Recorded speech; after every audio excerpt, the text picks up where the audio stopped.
ಹಲವು ಬರಿಯಲಿ ಕಾಂತೆ ಹಲವು ಬರಿಯಲಿ ಕಾಂತೆ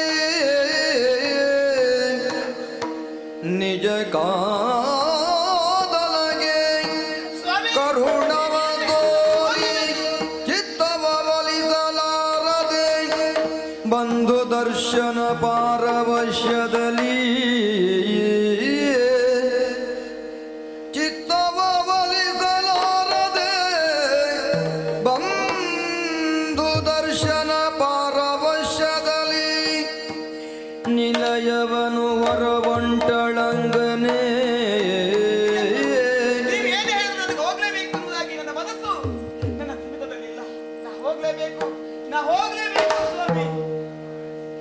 ನಿಲಯವನು ಹೊರವಂಟಳಂಗನೆ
ಅಥವಾ ನನ್ನ ಒಳಗೆ ಬಂದ ಅವನತಿಯ ಕಾಲವು ಯಾವತ್ತೂ ಪತಿಯ ಮಾತನ್ನ ಮೀರಿದವಳಲ್ಲ ದಾಕ್ಷಾಯಣಿ.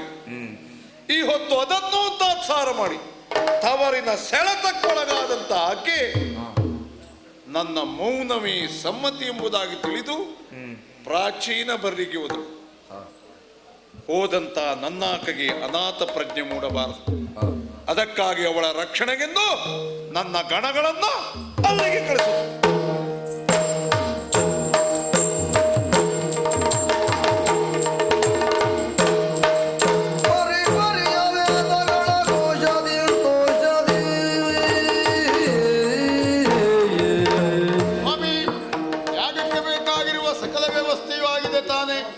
ದಕ್ಷ ಪ್ರಜಾಶ್ವರ ಭೃಗು ಮಹರ್ಷಿಯ ಆಧ್ವರ್ಯ ಅಂತಂದ ಮೇಲೆ ಇದು ಇಲ್ಲಿಯವರೆಗೆ ಹೇಗೆ ಆಗಿದೆಯೋ ಹಾಗಾಗುವುದಕ್ಕೆ ಸಾಧ್ಯ ಇಲ್ಲ, ಆಗಲೂಬಾರದು. ಈ ಭೂಮಿಗೆ ಹೊಸದಾದ ಮಂತ್ರಗಳನ್ನು ಉದ್ಘೋಷಿಸುವುದರ ಮೂಲಕ ನೀನು ನಿರೀಕ್ಷಿಸಿದ, ನೀನು ಸಂಕಲ್ಪಿಸಿದ ನಿರೀಶ್ವರ ಯಾಗವನ್ನು ಸಾಂಗವಾಗಿ ನಡೆಸಿಕೊಡುತ್ತೇನೆ. ಪ್ರಾರಂಭಿಸೋಣ ಹಾಗಾದ್ರೆ. ಕೊಡ್ತೀವ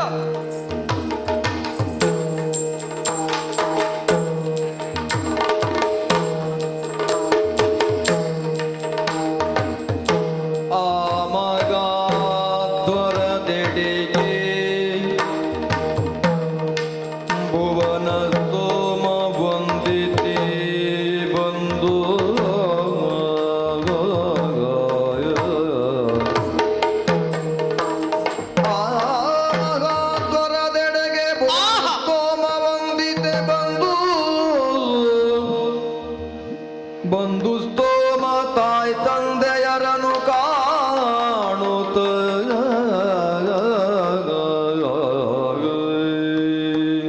ಪಾವನವಾಯಿತು ಬದುಕು ನನ್ನ ಕಣ್ಣುಗಳು ಸಾರ್ಥಕವಾದ ಅನುಮಾನವೇ ಇಲ್ಲ.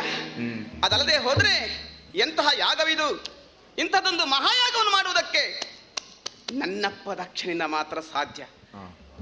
ದೃಷ್ಟಿ ಹರಿವಲ್ಲಿಯವರೆಗೆ ಜನಸ್ತೋಮ, ಓಹೋ ಮಂತ್ರ ಘೋಷಗಳು, ಅಬ್ಬಾ ಎಂತಹ ಯಾಗವಿದು! ನಮ್ಮವ್ರು ಹೇಳಿದ ಸ್ವಾಮಿ ಹೋಗಿ ವೈಭವವನ್ನು ನೋಡಿದ್ದು ಬರೋಣ. ನಮ್ಮವರು ಬರಲಿಲ್ಲ. ನಮ್ಮವ್ರಿಗೆ ಹೋಗಿ ಹೇಳಬೇಕು, ಯಾಗದ ವೈಭವವನ್ನು ತಿಳಿಸಿ. ನಮ್ಮವರಿಗೆ ನಾನು ಒಮ್ಮೆ ಹೋಗಬೇಕಾಗಿತ್ತು ಅನಿಸುವ ಹಾಗೆ ಇಲ್ಲಿಯ ವೈಭವವನ್ನು ಹೇಳಲೇಬೇಕು. ಎಲ್ಲಿ ನೋಡಿದ್ರಲ್ಲಿ ನನ್ನವರೇ, ಎಲ್ಲಿ ನೋಡಿದ್ರಲ್ಲಿ ನನ್ನ ಸಂಬಂಧಿಕರೇ, ನನ್ನ ಬಂಧು ಬಾಂಧವರೇ. ಆಹಾ, ಓ ಆ ಕಡೆಯಲ್ಲಿ ಎತ್ತರಲ್ಲಿ ಕುಳಿತಿರುವಂತಹ ನನ್ನ ಅಪ್ಪನ ಟಿವಿ ಅಬ್ಬ ಹಾ ಕುಳಿತಿರುವಂತಹ ನನ್ನ ಅಪ್ಪನ ಬಳಿಗೆ ಹೋಗಿ ನಾನು ನಮಸ್ಕರಿಸಬೇಕು. ಕರೆಯದೆ ಹೋದ್ರು ಬಂದಿದ್ದಲ್ಲ ಗೌರಿ ಎನ್ನುವುದಾಗಿ ನನ್ನನ್ನು ಕಂಡು ಸಂತೋಷ ಪಡಬೇಕು, ಆಶ್ಚರ್ಯ ಪಡಬೇಕು ನನ್ನಪ್ಪ. ಹಾಗೆ ಹಾಗೆ ಹೋಗಿ ನನ್ನ ಅಪ್ಪನನ್ನು ಕಂಡು ಮಾತನಾಡಿಸ್ತೇನಂತ. ಅಪ್ಪ ನಾನು ಬಂದಿದ್ದೇನಪ್ಪ ಗೌರಿ.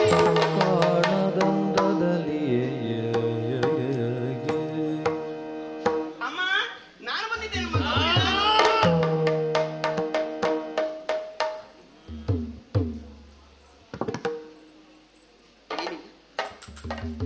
ಅಪ್ಪನಲ್ಲಿ ಹೋಗಿ ನಾನು ನಮಸ್ಕರಿಸಿದವಾಗ ನನ್ನನ್ನು ಕಂಡು ಕಾಣದ ರೀತಿಯಲ್ಲಿ ನನ್ನ ಅಪ್ಪ ಮುಖ ತಿರುಗಿಸಿದ. ಏನು ಗಡಿಬಿಡಿಯಲ್ಲಿರುವುದು ನನ್ನಪ್ಪ ಅಂತ ತಿಳಿಸಿದೆ. ನನ್ನ ಅಮ್ಮನಿಗೆ ನಮಸ್ಕರಿಸಿದರೆ ಆಶೀರ್ವದಿಸುವುದಕ್ಕಾಗಿ ಹೇಳ್ತಿರುವಂತ ನನ್ನ ಅಮ್ಮನನ್ನ ನನ್ನಪ್ಪ ಕೈ ಹಿಡಿದು ಕೊಳರಿಸ್ತಾ ಇದ್ದಾನೆ. ಹಾಗಿದ್ರೆ ನಮ್ಮವರು ಹೇಳಿದಂತೆ ನಮ್ಮನ್ನು ವಿರೋಧಿಸಬೇಕೆನ್ನುವ ಕಾರಣಕ್ಕಾಗಿ ಮಾಡುತ್ತಿರುವಂತಹ ಯಾಗವಿದಾಗಿರಬಹುದೇ? ಏನು ಪಾಪ ಕಾರ್ಯಕ್ರಮದಲ್ಲಿ ಇದ್ದವರು. ಅಕ್ಕ ನಾನಕ್ಕ ಬಾವಯ್ಯ ನಾನು ಬಂದಿದ್ದೇನೆ. ಇಲ್ಲ, ಬಂದವರೆಲ್ಲ ಮೊದಲೇ ಅಪ್ಪಣೆಗೊಂಡವರಂತೆ ನನ್ನನ್ನು ಕಂಡು ಕಾಣದ ರೀತಿಯಲ್ಲಿ ತಾತ್ಸಾರ ನೋಟವನ್ನೇ ಬೀರ್ತಾ ಇದ್ದಾರೆ. ಓಹೋ, ಹಾಗಿದ್ರೆ ಎಲ್ಲೋ ನಮ್ಮವರು ಹೇಳಿದ ಹಾಗೆ ನಮ್ಮನ್ನು ಅವಮಾನಿಸಬೇಕೆನ್ನುವ ಕಾರಣಕ್ಕಾಗಿ ಮಾಡುತ್ತಿರುವಂತಹ ಯಾಗ ಇರಬಹುದೇ? ಬಿಡಿ, ನಾಯಿನವರ ಮನೆ ಊಟಕ್ಕೆ ಬಂದದ್ದಲ್ಲ, ವಿಶೇಷವಾಗಿ ನಡೆಯುವಂತಹ ಯಾಗದ ವೈಭವನ ನೋಡುವುದಕ್ಕಾಗಿ ಬಂದದ್ದು. ಯಾಗದ ವೈಭವನ ನೋಡ್ತೇನೆ, ಹಾಗೆ ಕೈಲಾಸಕ್ಕೆ ಹೋಗ್ತೇನೆ.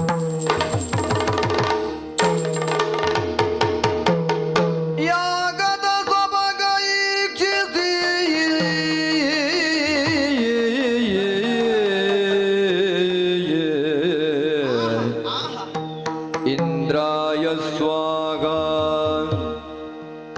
ಯಾಗದ ಸೊಬಗೀಕ್ಷಿಸಿ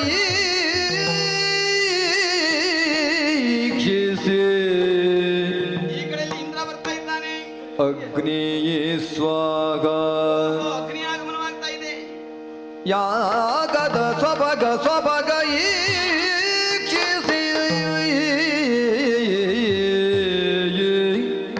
ಯಮಾಯ ಸ್ವಾಗ ಕೋಣವನ್ನೇರಿ ಯಾವ ಬರ್ತಾ ಇದ್ದಾನೆ. ನಿರುತಿಯೇ ಸ್ವಾಗ ಬರ್ತಾ ಇದ್ದಾನೆ. ವರುಣಾಯ ಸ್ವಾಗ ವಾಯುವೇ ಸ್ವಾಗ ಕುಬೇರಾಯ ಸ್ವಾಗ ಈಶಾಯ ಗಿರೀಶ್ವರ ಯಾಗ. ಪತಿಗೆ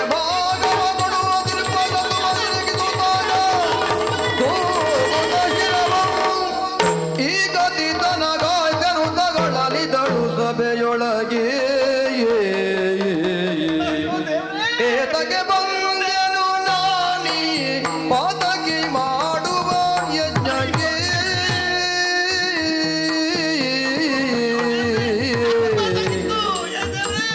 ಏತಗೆ ಬಂದೆನು ನಾನಿ ಪಾತಕಿ ಮಾಡುವ ಯಜ್ಞದ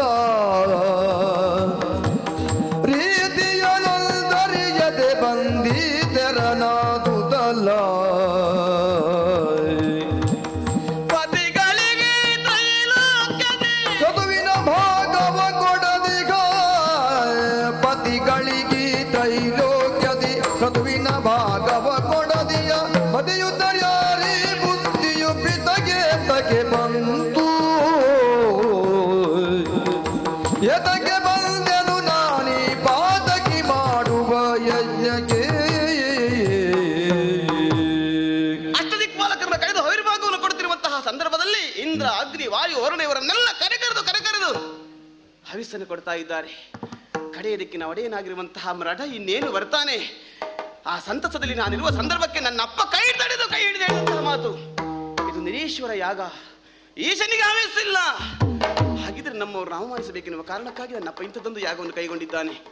ನಮ್ಮವರು ಹೇಳಿದ್ರು ಪ್ರಜಾ ಕಲ್ಯಾಣಕ್ಕಾಗಿ, ಪ್ರಪಂಚದ ಕಲ್ಯಾಣಕ್ಕಾಗಿ ಮಾಡುವಂತಹ ಯಾಗ ಅಂತಾದ್ರೆ ಅದು ಶುಭದ ಕಾರ್ಯ. ಇದು ದುಷ್ಟಕೃತು. ತನ್ನದಾಗಿರುವಂತಹ ಹೆಚ್ಚಿನಗಾರಿಕೆಯನ್ನು ಮೆರೆಸುವುದಕ್ಕಾಗಿ, ನನ್ನ ಪ್ರತಿಷ್ಠೆಯನ್ನು ತೋರಿಸುವುದಕ್ಕಾಗಿ ಪ್ರಪಂಚ ಮುಖದಲ್ಲಿ ಒಬ್ಬ ಯಾಗವನ್ನು ಪುಣ್ಯ ಕಾರ್ಯವನ್ನು ಮಾಡ್ತಾನೆ ಅಂತ ಅದು ದುಷ್ಟಕೃತು. ನೀನು ಹೋಗಬೇಡ ಗೌರಿ, ನಾನಂತೂ ಹೋಗುವುದಿಲ್ಲ, ನೀನು ಹೋಗಬೇಡ ಅಂತ ಹೇಳಿದ್ರು ದೇವರೇ. ಹೋಗದಿರಿಂದಿಲಿ ಹೋಗದೆ ಆಗುವುದೀ ಪರಿಯನುತ ಹೋಗದಿರಿಂದಿಲಿ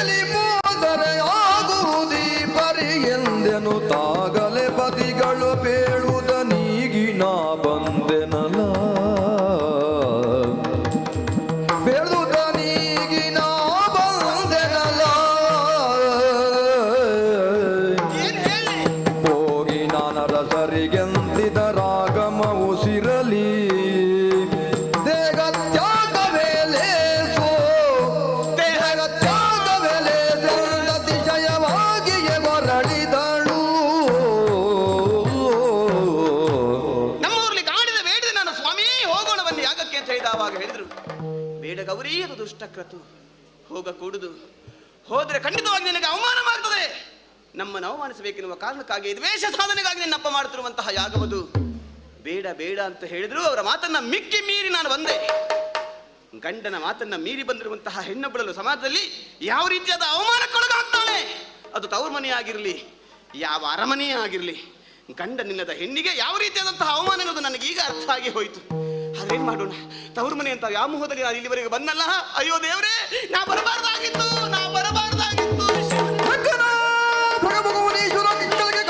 ಮಾಡಿದ ಮಿಕ್ಕ ಕಣ್ಮಣಿಗಳು ಕ್ಷಣದಿ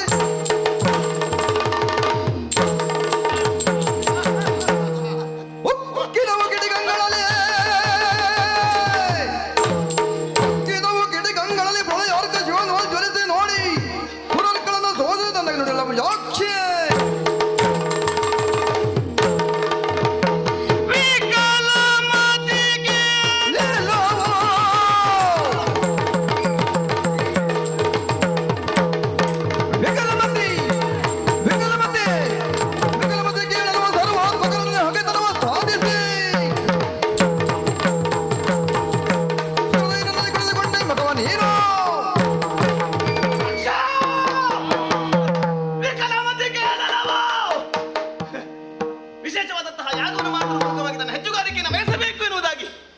ಯಾಗವನ್ನು ನಡೆಸುತ್ತಿರುವಂತಹ ನೀನು ಲೋಕದೊಡೆಯನಾಗಿರುವಂತಹ ನಮ್ಮವರನ್ನ ಧಿಕ್ಕರಿಸಿ ಮತಹೀನನ ಮಾಡುವಂತಹ ಕಾರ್ಯವನ್ನು ಮಾಡುವುದರ ಮೂಲಕವಾಗಿ ಯಾಗಕ್ಕೆ ಫಲವಿಲ್ಲದ ಹಾಗೆ ಫಲವಿಲ್ಲದ ಯಾಗವನ್ನು ಮಾಡಿಲ್ಲ.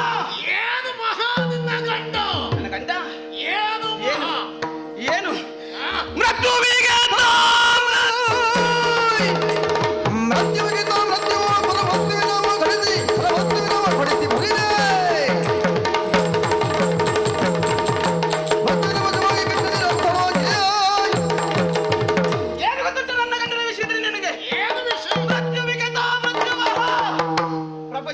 ಜೀವರಾಶಿಗಳನ್ನು ಜೀವನ ಸೆಳೆಯುವಂತಹ ಮೃತ್ಯು, ಆ ಮೃತ್ಯುವಿಗೂ ಮೃತ್ಯು ಸ್ವರೂಪನಾಗಿರುವಂತಹ ಮೃತ್ಯುಂಜಯ ನೆನೆಸಿರುವಂತಹ ನಮ್ಮವರ ಯೋಗ್ಯತೆ ನಿನಗೇನು ಗೊತ್ತಾ? ನಿನಗೇನು ಗೊತ್ತಾ? ಗಂಡನ ವಿಶೇಷತೆ ಏನೇ ಇದ್ರು ದೇವೇಂದ್ರಾದಿ ದೇವತೆಗಳೆಲ್ಲ ನನ್ನ ಒಟ್ಟಿಗಿದ್ದಾರೆ, ಮರಿಬೇಡ.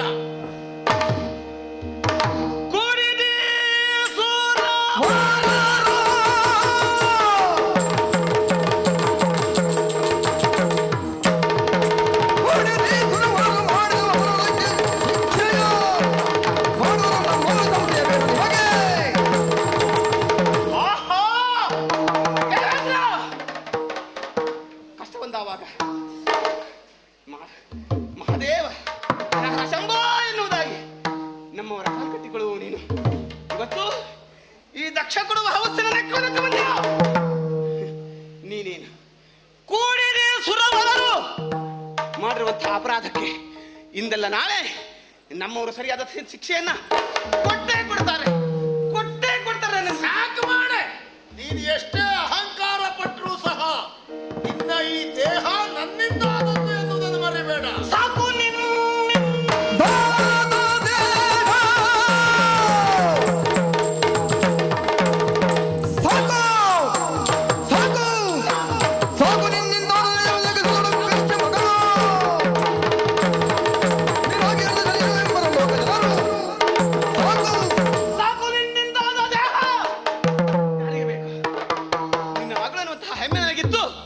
ಒಂದು ಕಾಲಕ್ಕೆ ನಾನು ಉಬ್ಬಿದ್ದೆ ಕೊಬ್ಬಿದ್ದೆ, ಆದರೆ ಇವತ್ತು ಹಾಗಲ್ಲ. ಪಿನಾಕಿ ಅರ್ಧ ಶರೀರ. ಹೌದು, ತನ್ನ ದೇಹದಲ್ಲಿ ಅರ್ಧ ಭಾಗವನ್ನು ಕೊಡುವುದರ ಮೂಲಕವಾಗಿ ಅರ್ಧನಾರೀಶ್ವರ ಎನಿಸಿರುವಂತಹ ನಮ್ಮರ ವಿಶೇಷತೆ ನಿನಗೇನು ಗೊತ್ತು? ಹೌದು, ಈ ದೇಹವಿದ್ರಲ್ವೇ ನನ್ನ ಮಗಳು ಎನ್ನುವುದಾಗಿ ನನ್ನನ್ನು ಗುರುತಿಸುವುದು. ಈ ದೇಹವೇ ಅಳಿದರೆ ಗಂಡನೊಬ್ಬನಿಗೆ ತುಂಬಿದ ಸಭೆಯಲ್ಲಿ ಅವಮಾನವಾಗ್ತದೆ ಅಂತಾದರೆ ಹೆಂಡತಿಯಾದದನ್ನು ವಿರೋಧಿಸಿ ಮೆಟ್ಟು ನಿಲ್ಲಬೇಕು. ಗೆಲ್ಲುವುದಕ್ಕೆ ಅಸಾಧ್ಯ ಅಂತಾದ್ರೆ ಆತ್ಮಹತ್ಯೆ ಮಾಡ್ಕೊಳ್ಬೇಕು. ವಿರೋಧಿಸಿ ಗೆಲ್ಲುವುದಕ್ಕೆ ಅಸಾಧ್ಯ ನನ್ನಿಂದ. ಹೌದು, ನನಗೆ ಸರಿಯಾದ ದಾರಿ ಆತ್ಮಹತ್ಯೆ. ಈ ಯಾಗ ಕುಂಡದಲ್ಲಿ ಅವಳ ದೇಹವನ್ನು ಸ್ಪರ್ಶಿಸಬೇಡ.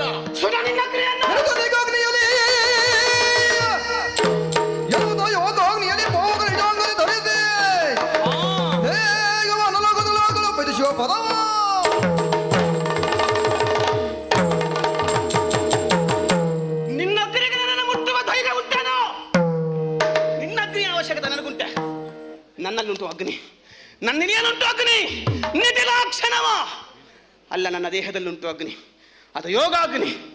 ಆ ಯೋಗಾಗ್ನಿಯನ್ನು ಪ್ರಜ್ವಲಿಸಿ ನಿನ್ನ ಕಣ್ಣೆದುರಿಗೆ ನಾನು ಸುಟ್ಟುರುಗಿ ಹೋಗ್ತೇನಂತೆ, ನಾನು ಕರಟಿ ಕಮರಿ ಹೋಗ್ತೇನಂತೆ, ನಾನು ಕರಟಿ ಕಮರಿ ಹೋಗ್ತೇನಂತೆ. ಓಂ ನಮಃ ಶಿವಾಯ.